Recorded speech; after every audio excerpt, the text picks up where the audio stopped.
Love, ano siya eh, di mo siya kayang i-define, parang ano na siya, gusto mo siyang nararamdaman sa tao din. I don't know, love is something, you love something when you are personally attached to it. It has meaning for you. Yung love para sa akin yung hindi ka nag-iintay ng kapalit. Love is being with someone for the rest of your life. Ano ba yun? Di pa sa akin tinuro yun eh.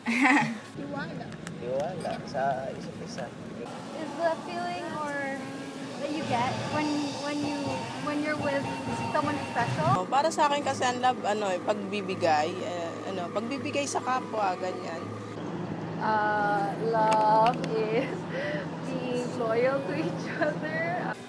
Ibang klaseng feeling. Parang isang gamot din yun eh. Gamot sa, kumbaga, pag puyat ka, puyat na puyat, pero in love ka sa isang tao, parang vitamins ba, multivitamins ng isang tao.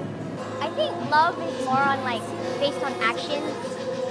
It's when, or like, yeah, based on action, where you would do something for others before you would do something for yourself. I think that's love.